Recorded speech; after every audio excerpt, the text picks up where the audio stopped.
thank you both for coming. Thank you and for being here.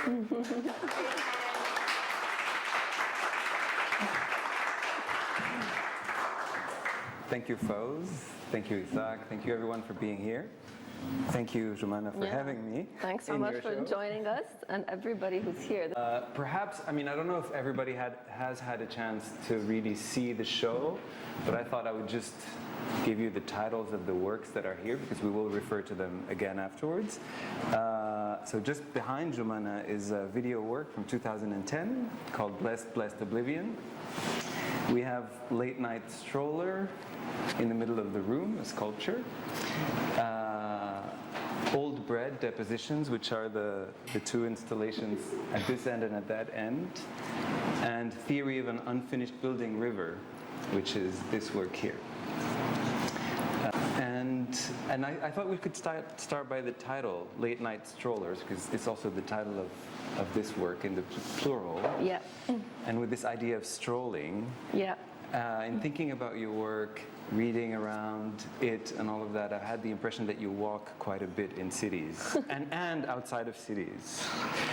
And could you say something about this, the practice of walking? Yeah, that's nice.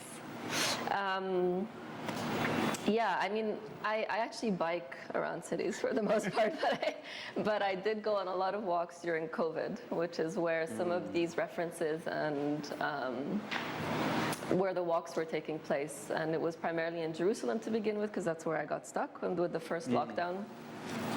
And I was not really working, but I was looking at things that I like to look at, things on the side of the street. Objects left over from roadworks, construction sites. I take a lot of photos of construction sites. And that's where I also started encountering these breads kind of in a more intentful way that I hadn't really thought about before, but are all over Jerusalem and I think many other Mediterranean cities and probably elsewhere as well. And so, yeah, the Late Night Stroller is indeed the title of this guy, the kind of one of the family of the limb pipes that I made last year. And he's on a trolley, so there's kind of the movement already embodied. And indeed, like I thought there was both the walking theme, but also the night theme in the show, because a lot of the film in Blessed, Blessed Oblivion is about guys hanging out at night, or kind of what happens after hours. So that's kind of how the title came about. Let's talk about Blessed, Blessed Oblivion. I was reminded the other day when I came, we were talking that I have a relationship to this work. You do. Because a few years ago I was asked to make the French subtitles for it, for an exhibition at the Pompidou. So I had to translate things like والله طلع له سنان كسي صار يكرط يمه. I won't translate it into English. You'll have to figure that out by yourselves. But it's an amazing video. It's a 21-minute long work. It has a main character, a guy called Ahmed. Yeah. But he's within this kind of constellation of young men in Jerusalem. There are no women in this video except for you. Yeah. And there's all of this language, there's all of this slang, but then there's also poetry, there's a lot of music. But perhaps tell us something about how the project started and where you found Ahmed. Blessed, Blessed Oblivion came actually out of a photography project that I was doing for a few years throughout my years as a student, as a BFA student in Oslo, where I was, when I'd go back to Jerusalem and when I'd be driving around the country, I'd have a camera with me and I'd stop random guys on the street and ask if I could take their photo. So it was just a series of portraits of guys leaning into my car window. It was kind of gaze reversal, kind of basic gender questions and performance through camera. And then I wanted to continue working on this kind of theme of street, cars, men, relationship with the cars a kind of extension of the body. And I was watching the films of Kenneth Anger, which I was a great fan of, and particularly Scorpio Rising. That's kind of considered one of the he's considered the kind of father figure of music videos because he uses, it's a lot of montage in the film, and music is used as a kind of narrative commentary on the images. And having done that photography project and being interested in masculinity and its performativity, I wanted to do kind of a homage of this portrait of leather-clad bikers in New York and their whole self-fashioning and pimping of the motorcycles and all of the culture around it, with what I saw as a culture of masculinity, a kind of an overperformed machismo in East Jerusalem, especially around the cars and the screeching of cars and the kind of customization of cars. But how that intersects also with places like gyms and barbershops and all of these sites of intimacy for men that, women usually don't visit. So I met Ahmed through my hairdresser. I went to my hairdresser and I said, hair plays a big role in this video. Gelled hair. Yeah, it was a fashion. The fashion has changed a lot in Jerusalem. I think that's one of the things I notice every time I go back. There's like a new hairstyle. And in the early 2000s, there was this style of hair, people just slicking back long hair. And just luckily now not in fashion anymore. So I asked my hairdresser at the time, do you know somebody, like a young guy, I'm looking to make a film about these subjects, and do you know a guy who maybe looks like this, kind of has his slicked long hair and is interested in cars and kind of nightlife and wouldn't mind the girl hanging out with him for some weeks. And he said, yes, I have the person for you. And he calls up Ahmed, tells him there's a girl waiting for you here. And Ahmed comes within 15 minutes, and that's how the film begins. And it was Ahmed right away. Yeah, it was. There was no casting. Did it work out? Did it take a while to? Did you know you wanted to make a film? Did you know right away you wanted to do it with him? And did you start filming right away? I mean, what was the process of getting comfortable in a way? It took a while, actually. Yeah, it took a while for us to get comfortable with one another, and also to because it wasn't just clarify access to him; it's also access to the whole surrounding. Because you don't film just him. The more I felt, the more that I actually shared with him about my life. And things that had happened to me, and kind of joined him on some of his outings, and felt that I was kind of revealing and willing to kind of compromise myself in whatever way that means. Like in certain situations, the more he also felt comfortable to open up and share things with me. So we filmed over a number of months. I don't remember exactly now, maybe three months or so. Not every day, but I was just spending a lot of time with him, and he would say. And it was just you with what the kind of DV camera. So this is in 2009-10, and it was just a small DV camera, and that's partly what made it also easy to film. Is that I was very young. I was 22, and the guys didn't take me seriously. They didn't really believe that I was making a film. So those were the kind of conditions that made it easy for me to film, and obviously people found it weird, but they also just kind of let me be. And so it was awkward in a moment, but I kind of got more and more used to it as the weeks went by. And so we see, I mean, we can see the hair now a little bit. And there's a lot of obviously posturing, and look when he tells his stories with the girls and all of those things. Did you, I mean, how did that, I mean, obviously we don't know in what order these were filmed, but I'm interested in knowing a little bit how that relationship evolved, or what kinds of fragilities he let, seep through that kind of veneer of masculinity. It's not super apparent in the film itself, and that's what's also interesting about it. But you see, there's a lot of contrast. For instance, there's all the stories that he tells and the slang and all that. But there's also his recitation of Abdurrahim Mahmoud's poetry from the 30s. So kind of engaged poetry of somebody who died as a martyr in '48. So there's those elements coexist in the film. Yeah. Also. like behind this mask of, I do whatever I want, and the حرية التصرف, like I have the freedom of behavior, which I think is a wonderful thing to say when there's so many lacks of freedom of other kinds in Palestine. But yeah, he kind of insists on his ground by saying, I do what I want and I've done everything. Like I've kind of explored life to its maximum. But then he kind of also revealed to me, it's maybe not so present, but yeah, his difficulties, I think, just with getting by, and that all of this over-performativity is coming from a great precarity in the end. So he's not a big mafia guy or anything in the end, He kind of performs that he's like the man of the city and he knows everybody, and but it's clear in the phone call in the film when he gets this call and he needs to give somebody back money, you can feel in his voice that he becomes a bit more insecure and he doesn't have this money. So yeah. He says at some point, he says I'm not lacking in anything. I think you ask him the question, like, is there something you need or whatever? And he's like, no, I don't need. I'm the happiest of the people who live here. But that's kind of contextual in some kind of way. Yeah. And there is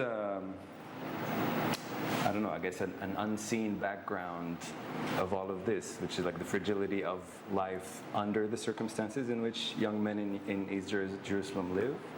That is not shown or present in the film. I mean, there are little hints, like there's this scene in the car wash company and the person is giving this very formal speech about how we do car washing and explains that we get this or that product from Israel, the Dakhil, from Israel. Yeah. So there are these little moments. There's an Israeli police car at a certain point, a police report.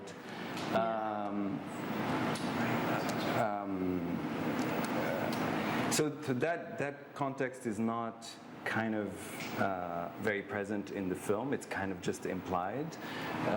But I wanted to mention the previous time in New York where this film was shown. So it was at Sculpture Center in 2014. I didn't see the show because I didn't live here yet, but I've seen pictures of it. And the work was presented alongside a sculptural installation that perhaps you can say something about it, because when I saw the pictures, it felt to me like it was the kind of reverse shot that's not in the film in a way, was presented in the form of the materiality, spatially. So that show was called Menace of Origins. It was 2014 in Sculpture Center. And Ahmed comes from Silwan, which is a neighborhood in East Jerusalem where some of the earliest archaeological digs took place in the 19th century by the British, but then were handed over to Israel eventually and now have been privatized, or now 20 years ago, were privatized by a right-wing settler organization called El-Ad. And so it's kind of one of the most extreme examples of the misuse of archaeology for building a national myth. They kind of claim that that's the ruins of King David's home, kind of the king of the Jews, which has been disputed many times also by Israeli archaeologists, but that's still the myth and story that keeps getting perpetuated. And Palestinians are not allowed to enter that archaeological site, so it's really like a barred off site that you get toured in, usually if you're, depending which agency you're brought in, usually Jewish agencies will tour tourists in there and Israelis who are coming to visit the site. And these archaeological sites have been shaking the foundations of the homes in the neighborhood, which don't get permits to renovate their houses or build extensions, or so you have this kind of structural, quite literally structural violence that's happening through the digs of the archaeology that manifests in the precarity of the homes and the inability to build, and the general impoverishment of the neighborhood. So it's kind of one of the roughest neighborhoods in East Jerusalem. So that exhibition, Ruba encouraged me to show Blessed, Blessed Oblivion alongside the sculptures that were kind of sculptural interpretations of objects in the archaeological dig. So I kind of was taking photos through the holes, kind of in the scaffolding around the dig, but also making drawings, just quick sketches on site of some of the shapes. And I like archaeology a lot of the sculpture, especially then, that I was doing, but still today kind of is inspired by archaeological fragments and how they kind of manifest in everyday, quotidian relics today as well. And I was kind of thinking about it as reappropriating the site by remaking the forms kind of in my own materials and so on. So it was juxtaposing these two works, was thinking about the structural violence of the archaeology versus the kind of more camp performativity of the young men that is represented in the film. That I was suggesting is kind of an overcompensation for the political precarity that they face. So I think it was the first time that I was juxtaposing the kind of material investigations and their relations to social and political justice issues in sculpture that are there very much more in the background of the forms and in the research or the references, with the moving image work that usually has character and story and a clearer geography also in place. Even though the story is also told a lot through music as much as through whatever is being said, right? Yes, in this film in particular, yeah. I discovered this week, I mean, as you all know, there's been a lot of talk about Jean-Luc Godard, who died this week, but I discovered this week that 10 years ago, around the time you were making this film, you also wrote a master's thesis on Godard. I did. About Godard and the question of Palestine. I want to know more about this. You didn't tell me you were going to talk about this. I didn't know I was going to talk about this. I just discovered this. Yeah. Luckily, that thesis is deeply buried somewhere. Nobody will read it. What do you want to know?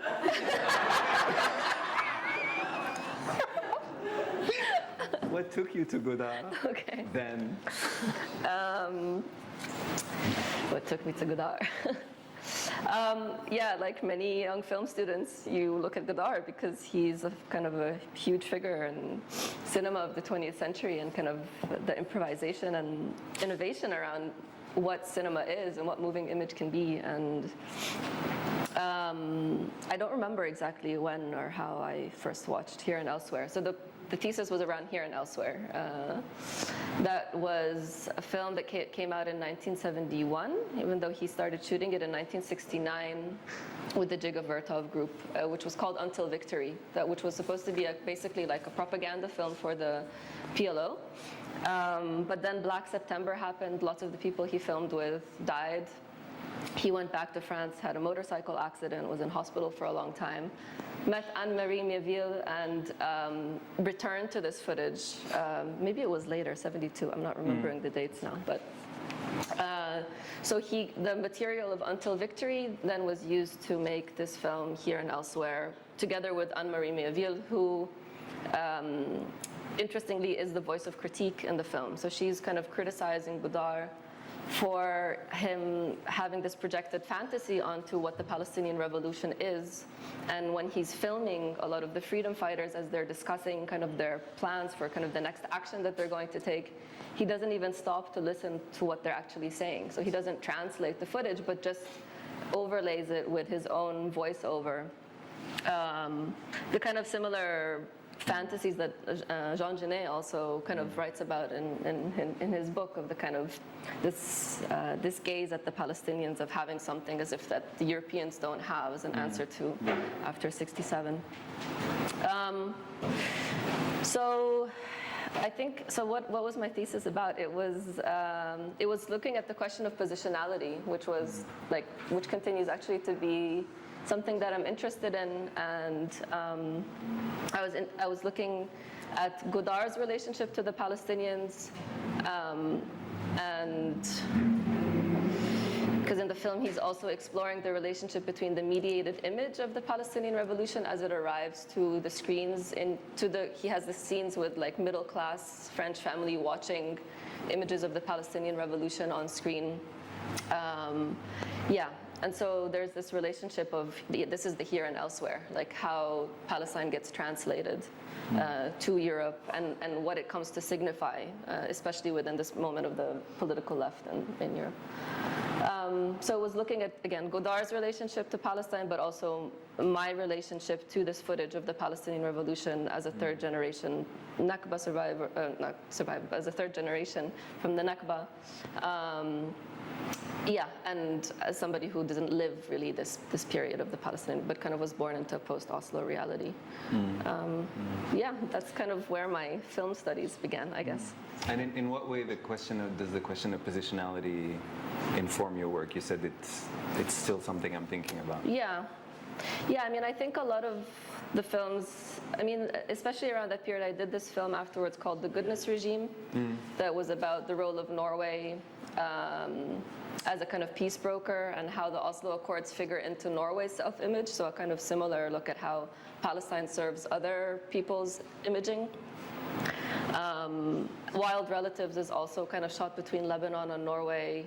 Sketch of Manners is another film that's thinking about the Palestinian elite, the kind of notables of the ruling class, cultural and ruling class of Palestine's relationship to Britain as this kind of colonizing force, but also a model of modernity. So I think a lot of my work on Palestine, but in general, is about relationships and the kind of how Palestine gets positioned in relation to other things. So, but then there's always the question of where am I producing for and for whom and who gets to see it? And these are kind of questions I think we're always asking ourselves. Okay, thank you. Let's go back to the stroller here. Since I mentioned the question of infrastructure. This is, you said it earlier, this work is from the family of limb pipes. Yeah. And so there's this reference to pipes and piping, which are usually things that are hidden in walls. Yeah. And they're structural elements of building, and that are here, laid out. I mean, we can talk a little bit more about the work itself, but first, I have a question about this exhibition, which is that you often work in series. I mean, the family of limb pipes, there's other families of sculpture in your work. And oftentimes, at least in the larger shows, they're presented as series, right? There would be a number of limb pipes, a few of the gauzes, etc. How did it come about, the decision of showing these works here, as opposed to, for instance, one body of work, one family of works, or something like that? Yeah. Was that a decision? Was there hesitation? Was it a conversation?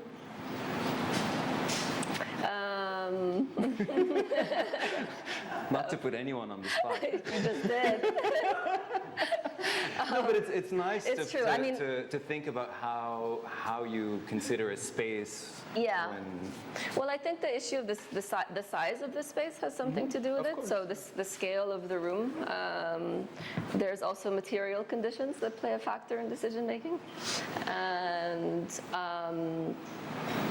also these all the sculptures that are on view were conceived in relation to one another. So I actually first showed the gauze series, the limb pipes, and the bread together as an installation last year in Antwerp at the Museum of Contemporary Art in Antwerp. That was the 30 plumbers in the belly? Correct, yeah. So they were already conceived as kind of works in relation to one another, and this show is a kind of fragment of each one of those series put in relation to Blessed Oblivion as a way to see how this kind of relation between materiality and performance kind of continues to play out in my work. So it was just kind of creating a new dialogue, I think, between the newer sculptural work and this older film. I'm interested in how that craft is also meeting, let's say, industrial leftovers or industrially manufactured items. So very often the more crafty materials that I work with are meeting, again, these like trolleys, scrap metal, plastic, leftover plastic bags, or and how those things coexist, because that's also how they continue to coexist in kind of the life around us. But it's also part of, let's say, breaking the the purity or the kind of out of timeness of crafts, and kind of bringing them very much into the present and the kind of detritus of industrial manufacturing. So that's a kind of ongoing sculptural logic or impulse that I have. It's your own politics of plinths. Yes. Or non-plinths. Yes. Because they always come, I mean, there's no combination of sculpture and support is alike in a way. Right. Anyway. Yeah.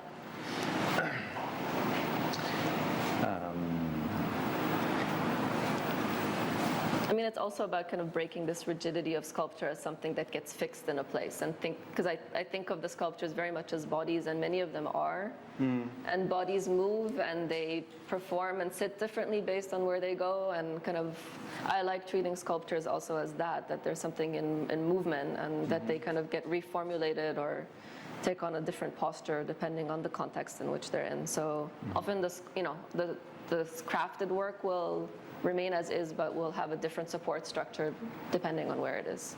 Yeah. Yeah. And the titles of the series or the families often have something of the body in them, right? Like the contractor's heel was the work in Marrakesh. There's and also the muscle vases, the muscle vases, the lymph pipes. And I think sculpture is inherently like serial. I think it is very often something that's, because I'm not a conceptual artist. I don't like translate an idea into an object. It is very much about the material process and the forms and exploring that, and for me that has to happen in series. Like I only start to understand the forms through making them, and they reveal new things, and then I want to make more. And so yeah, lots of the works are in series until I feel maybe that I need to move on and do something else, and then is there usually a point of departure, something that provokes the beginning of a series? Yeah, definitely. Yeah. I mean, a lot of the sculptures are conduits, or these kind of body/infrastructural things. They're often hollow. They're often hollow. They often are inspired by vases or vases? In the US, vases. Vases. They say, yes. Plants or plants, yeah. So yeah, I think bearers, carriers has been like a theme, vessels, and I think that's also a very common theme, because the very first sculptures, very first kind of impulse to make something is a bowl, like something to carry water or grain, or so I think there is this like prehistoric also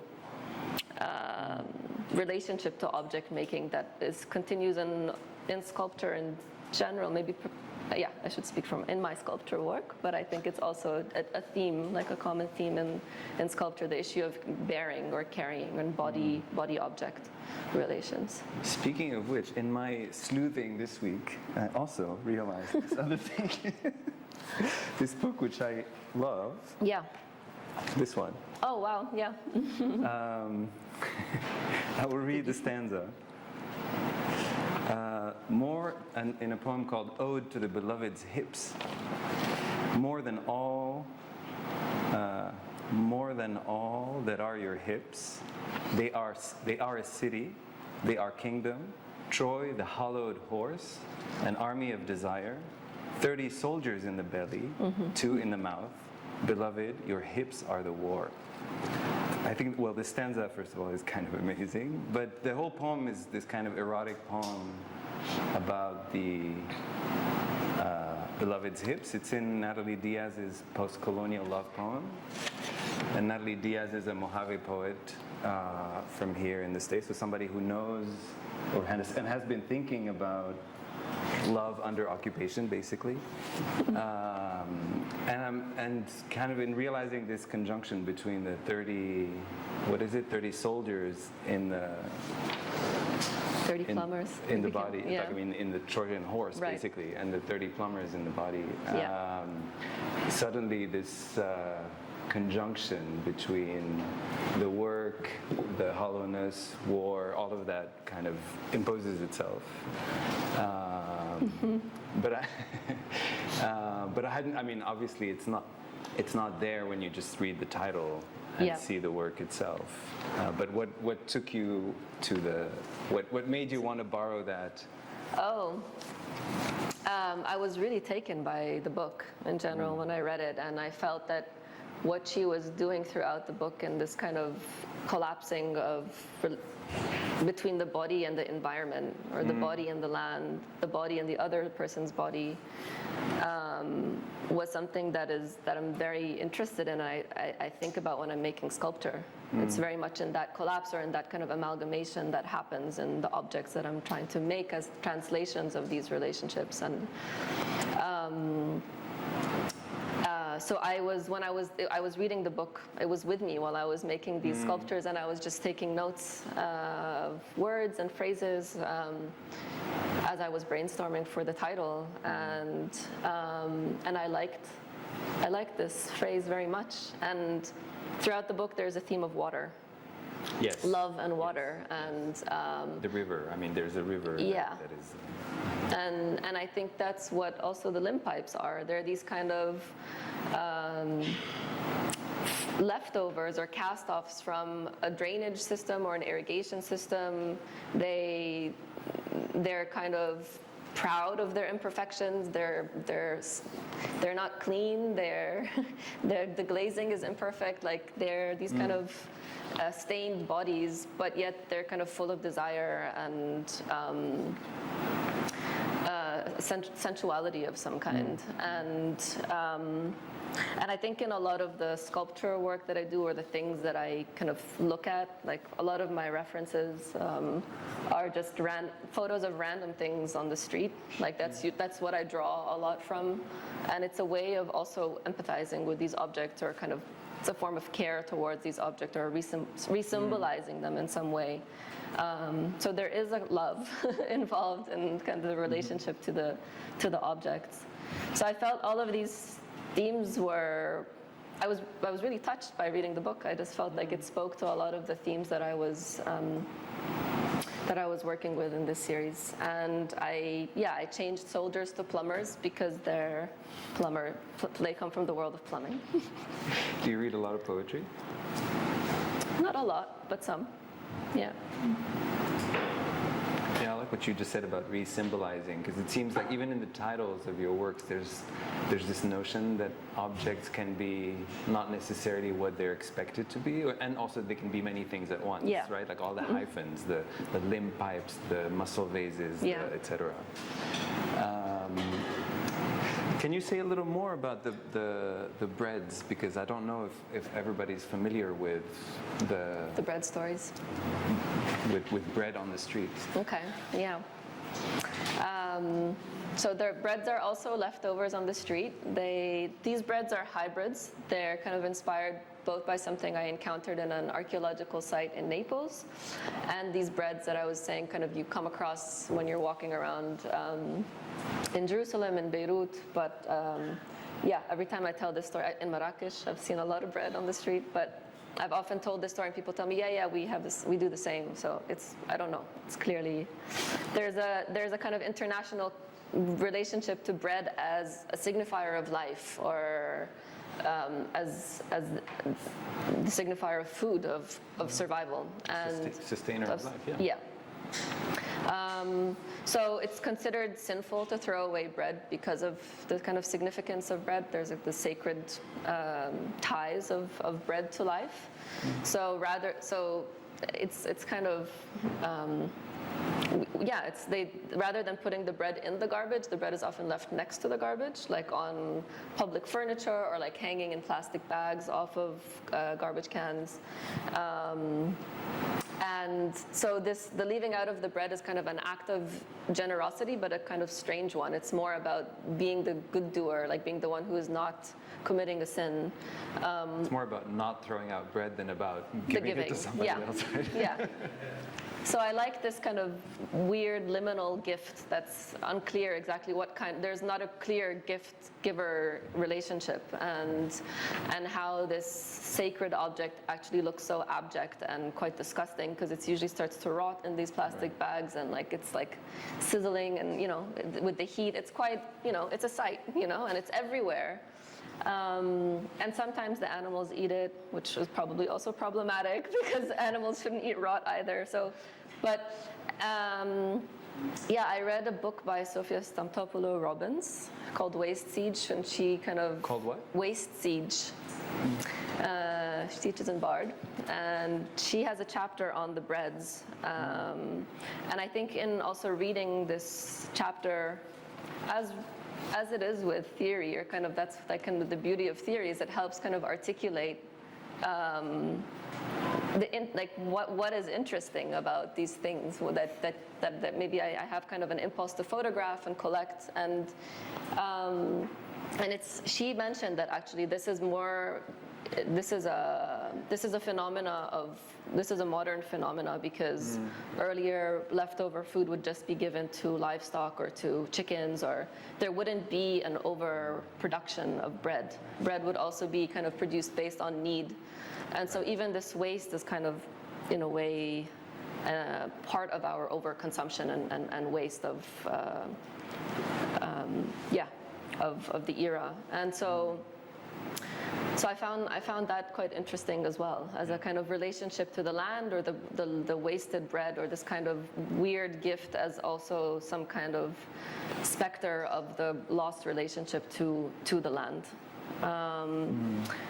So then I kind of went on doing another series of rotting breads. So this is the second iteration of the rotting breads. At PS1 we have the third iteration of rotting breads.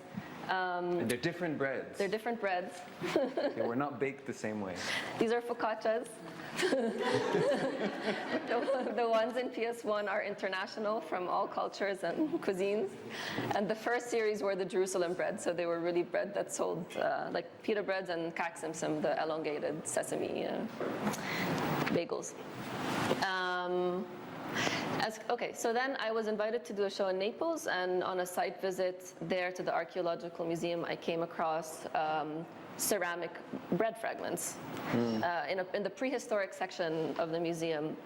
And apparently there was a tradition of creating these small ceramic bread fragments as offerings for fertility goddesses that were put into as votive offerings and found often as grave goods in this region of Campania.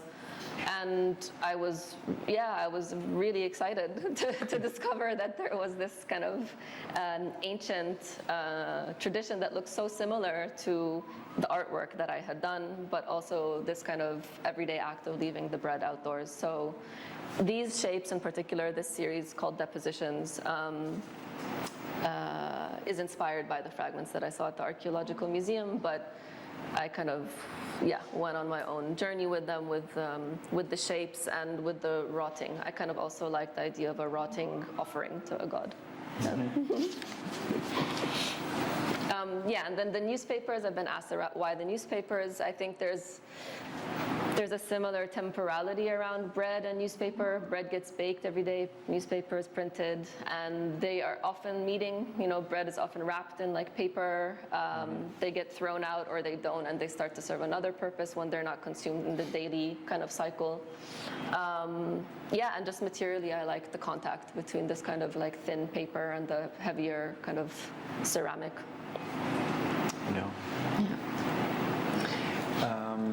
We should end soon and open up, but we haven't talked about the river,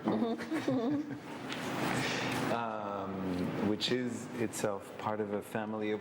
Does this family of works have a title? They're called Theory of an Unfinished Building. Theory of an Unfinished Building. Which is also a title that I borrowed from somebody called Andrew Pendakis. He wrote an essay called Theory of an Unfinished Building, where, amongst other things, he talks about the gauzes from scaffolding gauzes. It's a piece about China. And the kind of Chinese construction sites. And the kind of large-scale abstraction of buildings in these colorful fabrics. So, it was also in reading. You sent me the text. I just started reading. I didn't get a chance to read the whole thing, but he talks about this idea of basically consumerist capitalism that's predicated on the separation between the side of production and the consumption. And so in particular in the construction side, this idea of not being able to see the labor that's building the building in a way. But in this case, one of the interesting things here is that these are actual gauzes that you took from construction sites. So it's different than the ceramics in the sense that it's not objects that you baked, but what you did is reassembled them into this. Do you call it a painting? Do you call it maybe a collage? Yeah.